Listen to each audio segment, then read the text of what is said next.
एक डेढ़ दिन का करेक्शन आ गया हमारे बाजार में, मंडे को आ गया, कल ऑलमोस्ट 2 बजे तक हमने करेक्शन देखा, बट डेढ़ दिन का करेक्शन, ऑलमोस्ट 2 दिन, और फिर कल की जो रिकवरी थी जी, ये कितनी इंपॉर्टेंट है, क्योंकि कल जबरदस्त एक्शन है और उस समय कोई भी ग्लोबल संकेत सुधरे नहीं थे, हम सिर्फ अपने बलबूते पर सुधरे हैं। तो कल की गिरावट से ज्यादा रिकवरी इंपॉर्टेंट थी, क्योंकि गिरावट के आपके पास कारण थे जी, और गिरावट के कारण ये थे कि आपके ग्लोबल कमजोर थे। Yes, sir. एफआईज की तरफ से जून के महीने के सबसे कमजोर वाले Yes, sir. आंकड़े आए थे, तो उस हिसाब से आपका गिरना तो बनता था। कल हमारी बात भी यही हुई थी दीप की हम इंपॉर्टेंट सपोर्ट लेवल पर लेंगे, पहले पर नहीं, और इंपॉर्टेंट सपोर्ट लेवल पर जाकर बाजार रुके भी, बिल्कुल परफेक्ट मार्केट है। लेकिन कल की शार्प रिकवरी थोड़ी सी सरप्राइजिंग है, और वो रिकवरी थोड़ी सी मुझे लगता है कि जरूरत से थोड़ी ज्यादा हो गई ना।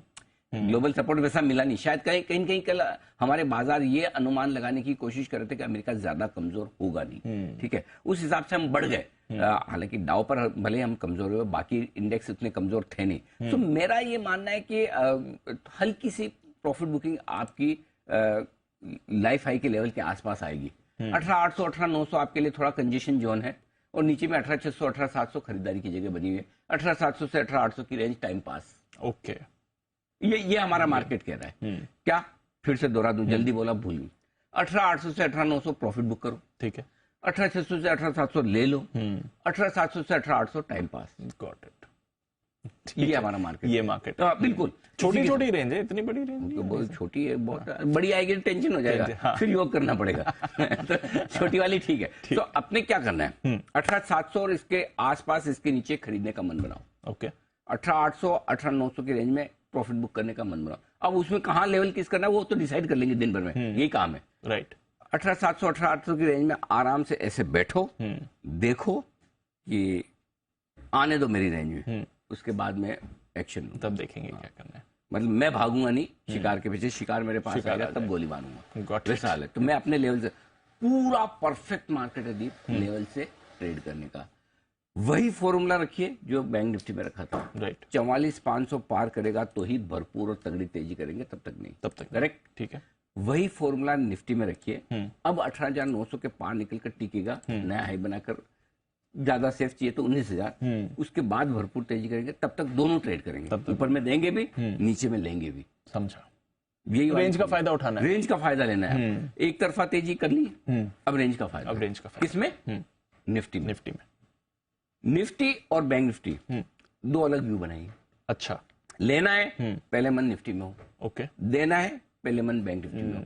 और ये लेन देन के चक्कर में नहीं पड़ना है, सिर्फ अपने लेना ही आता है, दोनों में कुछ नहीं, mid cap small cap. Okay, वहां पर अभी भी एक्शन, वहां तो कोई समस्या है ही नहीं। लेकिन नो डाउट इन लेवल पे थोड़ा सेलेक्टिव होना पड़ेगा आपको, लेकिन पैसा अब भी बनेगा वहां पर।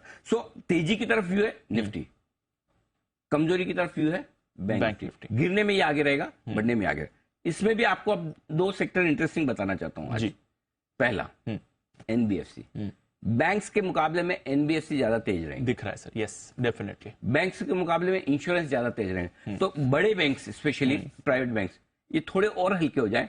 थोड़े और हल्के से मतलब मेरा है कि 43,000 43,200 अगर बैंक निफ्टी आ जाए, बढ़िया हेल्दी करेक्शन हो जाएगा, 1,500 पॉइंट का, हम फर्स्ट क्लास है, ठीक है। लेकिन तब तक एनबीएफसी लेना है, क्योंकि एनबीएफसी वैल्यूएशन के लिहाज से सस्ते, 1-1.5 टाइम बुक पर एनबीएफसी मिल रही है, वो लेना बनता है। दूसरा, निफ्टी में आपके कितने सेक्टर लाइफ हाई पे पहुंच गए, यस सर, है ना। अब धीमे धीमे एक बड़ा चेंज जो मैं बोल रहा हूं आपको, वो ध्यान में रखिएगा। अब धीमे धीमे आपको आईटी शेयर लेने हैं, आईटी लेना है अब धीमे। एक हो सकता है एक आखिरी झटका और आईटी में लगे, और उस झटके को छोड़ना मत। राइट, वो अब आईटी देने का नहीं, अब आईटी लेने का टाइम आ रहा है। Got it. वैल्यूएशन सस्ते। देखिए 3 सेक्टर है जो पिटे हुए हैं, मेटल, फार्मा, आईटी। फार्मा पहले चल गया, yes. मेटल थोड़ा चलने लगा, आईटी ने कल पहला संकेत दिया। आईटी को 2 तरीके से लेना है आपको। एक, यहां से लेकर ट्रेडिंग के हिसाब से आप 5 से 10% के अपसाइड के लिए आईटी खेल लो। दूसरा, यहां ले लो और ये समझो कि 3 से 5% का करेक्शन आए तो मैं और ऐड करूंगा। आईटी ईटीएफ ले लो, आईटी इंडेक्स ले लो, आईटी सेक्टर के फंड में, थीमेटिक फंड में पैसा डाल दो, या कोई ढंग ढंग के 1-2 आईटी शेयर आप खरीद लो। आपको जो प्रोसेस ठीक लगे वो टुकड़ों में करना है, लेकिन आईटी पे अब वो अनाप शनाप मंदी वाले से निकलना है आपको, है ना। तो धीरे धीरे ग्लोबल सेक्टर वाले जो ग्लोबल संकेतों से जो सेक्टर थे तीनों, उनमें रिवाइवल के जो संकेत आ रहे हैं, उसमें अब आईटी में अपने को समझ गया सर। व्यू आईटी पर व्यू बन रहा है। हाँ, मतलब नेगेटिव से न्यूट्रल तो कर ही लो और चुनिंदा आईटी शेयरों को पॉजिटिव करके खरीदना शुरू करो। Got it. तो आज के लिए दो चीजें, आईटी, एनबीएफसी। Got it. सावधानी रखनी है बैंक निफ्टी में, तेजी करनी है निफ्टी में। क्लियर है? और मिड कैप स्मॉल कैप तो मिड कैप स्मॉल कैप। और कल आपको इसलिए सुबह सुबह कई दिनों बाद बोला जहां खुले वहीं बेचिए, आपको इंपॉर्टेंट सपोर्ट लेवल पे मिलेगा। बिल्कुल। आज फिर से कह रहा हूँ, ऊपर खुलेगा, लाइफ हाई के आसपास पहुंचेगा, प्रॉफिट बुक करिए। Got it. वापस नीचे लीजिए, वापस नीचे लीजिए। हाँ। और अगर सुस्त खुले, नीचे खुले 25 हो रहा है, थोड़ा और नीचे आ जाए, अपनी शूटिंग रेंज में आ जाए, वहां ले लेना। तो दोनों तरफ के ट्रेड के लिए तैयार होना है। बाकी व्यू ओवरऑल ठीक है, टाइम वाइज करेक्शन है, थोड़ा हल्का फुल्का करेक्शन है, थोड़ा समय बिताने की कोशिश करेगा। इसमें long term investors, positional investors को घबराने की जरूरत नहीं। ये डे टू डे ट्रेडर्स के लिए स्ट्रेटेजी। कई बार क्या होता है, जिसे स्ट्रेटेजी कल की बोली कि खुलते ही भेज दिए, अब उसमें कंफ्यूज हो जाते हैं। वो डे ट्रेडर्स के लिए, डे ट्रेडर अलग चीज है और आप इन्वेस्टर्स अलग चीज है। इन्वेस्टर्स के लिए स्ट्रेटेजी में कोई बदलाव नहीं है, आप अपने आराम से बने रहिए, टिके रहिए, कोई टेंशन नहीं। खाली जो डे ट्रेडर्स है या पोजीशन एक दो चार दिनों के लिए जो ट्रेड करते हैं, उनके लिए। समझ क्लियर? आज के लिए कुछ खास बातें, कुछ ध्यान खास बातें बिल्कुल है। ग्लोबल मार्केट से थोड़ी सावधानी के संकेत है, सावधान रहना भी चाहिए। और ब्लॉक डील एक के बाद एक आ रही है। आज फिर से कितने 4,000 करोड़ की, 4,500 करोड़ की श्रीराम फाइनेंस की भी है।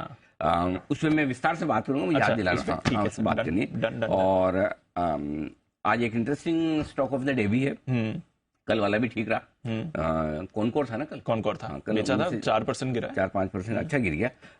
बड़ी ब्लॉक डील से जो सप्लाई का थोड़ा दबाव है, ऊपर के लेवल पे प्रॉफिट बुकिंग भी करते रहे और बड़े सपोर्ट लेवल के आसपास खरीदते भी रहे। दोनों काम करना है, दोनों काम। पैट कमिंस की तरह हो, खाली बॉलिंग नहीं करनी है, बैटिंग भी करनी है। एशेज जीता है भाई साहब पैट कमिंस, मजाक थोड़ी है, मजाक नहीं। कभी कभी आप भले ही बॉलर हो, कैप्टन हो, लेकिन बैटिंग भी काम आएगी। क्या मजेदार गेम था सर। टेस्ट मतलब 5 दिन एक्साइटमेंट वाले रहे। अच्छा भाई, कल इसमें एक रिकॉर्ड बना, उस्मान ख्वाजा साहब ने 5 दिन बैटिंग की। 5 दिन बैटिंग, वो दूसरे बैट्समैन हो गए। पहले भी आपने मुझे बताया, रवि शास्त्री का, सुनील गावस्कर में सोचा नहीं, रवि शास्त्री के बाद ये दूसरे बैट्समैन ऐसे जिन्होंने टेस्ट मैच में 5 दिन बैटिंग करी। ये वाला बहुत बढ़िया। ये भी बैटिंग उस समय 5 दिन की जिसमें रिजल्ट आया है, ये बड़ी बात। ड्रॉ नहीं था, ड्रॉ नहीं था, ड्रॉ। एक्साइटिंग गेम था, बहुत बढ़िया था। ऐसे ही एशेज होने चाहिए, ऐसे मैचेस होंगे तो टेस्ट क्रिकेट जिंदा रहेगी। एनीवे, सो ये और 18,475, 43,000, ये दो लेवल निफ्टी और बैंक निफ्टी पे क्लोजिंग बेसिस पे इसके नीचे बंद हो गया तो टेंशन लेने का, तब तक योगा करो, टेंशन फ्री रहो, कोई दिक्कत नहीं। ठीक है।